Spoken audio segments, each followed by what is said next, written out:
সিডনির Opera হাউসের উপরে আকাশের মাঝে প্রায়শই একটি ঘটনা লক্ষ্য করা যায়।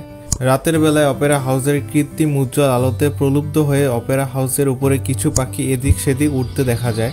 এরা পথভ্রষ্ট পাখি। উজ্জ্বল আলোতে দিগ্ভ্রান্ত হয়ে এরা নিজেদের বাসার রাস্তা হারিয়ে ফেলে, ফলে এদিক সেদিক বিভ্রান্ত হয়ে উঠতে থাকে নির্দিষ্ট দিক খুঁজে পাওয়ার জন্য।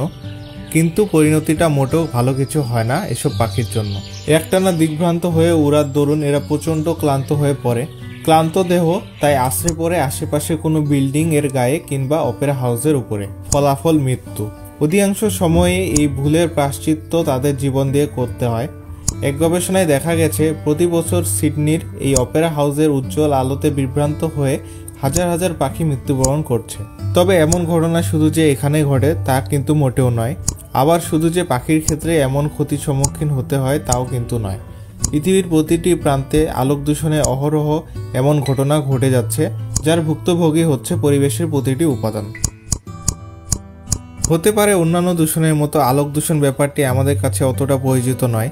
এমনকি আমাদের মাঝে এমন অনেকেই আছেন যারা এই বিষয়টির সাথে একদমই পরিচিত নন, কিংবা পরিচিত থাকলেও আলোক দূষণ আদৌ কোনো দূষণ কিনা তা নিয়ে সন্দিহান। তবে আমাদের জানা উচিত আলো দূষণ কি। অন্যান্য দূষণ আমাদের পরিবেশ ও জীবজগতে যেমন ক্ষতি করে, আলোক দূষণেরও তেমনি কোনো ক্ষতিকর প্রভাব আছে কিনা সে সম্পর্কে একটি স্পষ্ট ধারণা আমাদের অর্জন করা উচিত। কাজেই আজ আমরা দেখব কি এই আলোক দূষণ আর কিভাবে বা এটি হয়ে থাকে।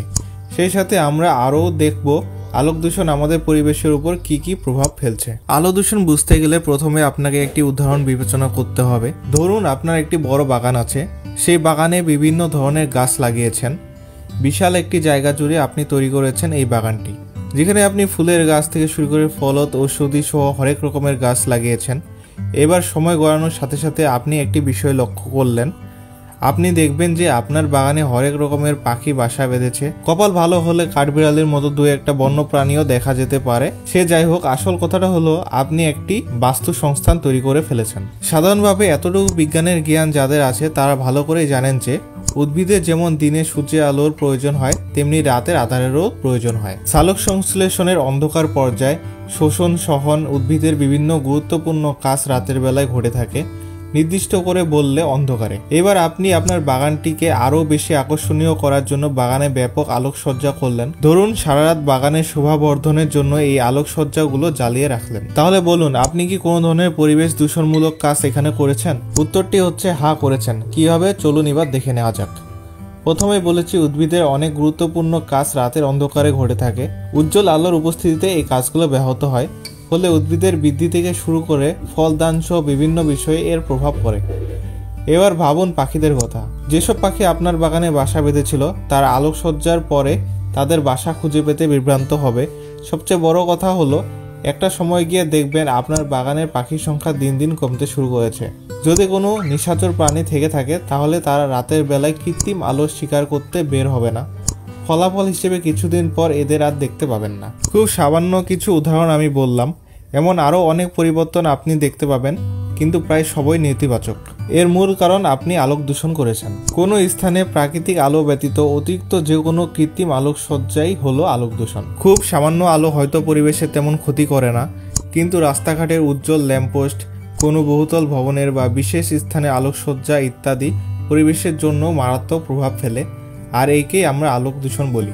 আমাদের দৈনন্দিন জীবনে ব্যবহৃত বৈদ্যুতিক বাতি যার মধ্যে অন্যতম। রাতের বেলা বিভিন্ন প্রয়োজনে আমরা কৃত্রিম আলো ব্যবহার করে থাকি সভ্যতার শুরু থেকেই, যা আমাদের নিত্য সঙ্গী।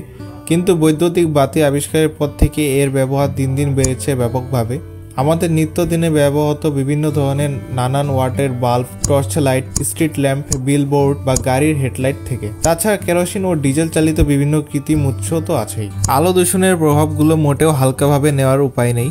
পরিবেশের বিভিন্ন উপাদানের উপর আলোক দূষণের সরাসরি প্রভাব রয়েছে। Nature studies society of Bangladesh এর তথ্য অনুযায়ী চলুন দেখে নেওয়া যাক আলোক দূষণের বিভিন্ন ক্ষতিকর প্রভাব। আলোক দূষণ মানুষের ঘুমের উপর সরাসরি প্রভাব ফেলে। আমাদের দেহে মেলাটোনিন নামক একটি হরমোন রয়েছে, যা কিনা সরাসরি আমাদের ঘুম নিয়ন্ত্রণ করে থাকে। মূলত রাতের আধারে আমাদের দেহে যে হরমোনটি নিঃসৃত হয়ে থাকে, এই হরমোন দেহের তাপমাত্রা নিয়ন্ত্রণ ও প্রদাহ কমিয়ে দেয়। পর্যাপ্ত পরিমাণের ঘুমের জন্য মেলাটোনিন নিঃসরণ প্রয়োজন, কিন্তু আলোক দূষণে মেলাটোনিন নিঃসরণ ব্যাঘাত ঘটে। রাতের বেলায় আমরা যে কৃত্রিম আলো ব্যবহার করি বিশেষ করে নীল আলোর এলইডি লাইটের উপস্থিতিতে মেলাটোনিন নিঃসরণ কমে যায়। ফলে ধীরে ধীরে আমাদের ঘুমের সমস্যা শুরু হতে থাকে। অনিদ্রা, মাথা ব্যথা, অবসাদ, চিন্তা, মানসিক অশান্তি প্রভৃতি সমস্যাগুলো ক্রমান্বয়ে দেখা দিতে শুরু করে। বর্তমানে স্তন ক্যান্সার নারীদের একটি উল্লেখযোগ্য ব্যাধি, আর এই ক্যান্সারের একটি অন্যতম কারণ হলো মেলাটোনিনের নিঃসরণ কমে যাওয়া। তাই কৃত্রিম আলোর আধিক্যতার কারণে স্তন ক্যান্সারের ঝুঁকি বেড়ে যায়। National institute of environmental health service এর এক জরিপে দেখা যায় যে রাতের কৃত্রিম আলো স্তন ক্যান্সারের জন্য দায়ী। আর এই কারণে নাইট শিফটের যে সকল নারীরা কাজ করেন তাদের স্তন ক্যান্সারের ঝুঁকি বেশি থাকে। আমরা জানি যে বিভিন্ন মৌসুমী উদ্ভিদের ফুল ও ফলদান দিন ও রাতের দৈর্ঘ্যের উপর নির্ভর করে, সহজ কথায় আলো ও অন্ধকারের স্থায়িত্বের উপর নির্ভর করে। কিন্তু আলো দূষণে কৃত্রিম আলোর পরিমাণ ও উপস্থিতি বেড়ে যাওয়ার ফলে অন্ধকার সময়ের দৈর্ঘ্য আর দিনের আলোর দৈর্ঘ্যের পরিমাণে তারতম্য হচ্ছে, ফলে উদ্ভিদের ফুল ও ফল উৎপাদনে ব্যাঘাত ঘটছে। অনেক উদ্ভিদ আছে যাদের রাতের বেলায় পরাগায়ন ঘটে। রাতের অন্ধকারে বিভিন্ন পতঙ্গরা ফুলে ফুলে ঘুরে পরাগায়ন করে থাকে। কৃত্রিম আলোর উপস্থিতি এ সকল পতঙ্গদের রাতে চলাফেরার ব্যাঘাত ঘটাচ্ছে, যা কিনা উদ্ভিদের পরাগায়নেরও কমিয়ে দিচ্ছে।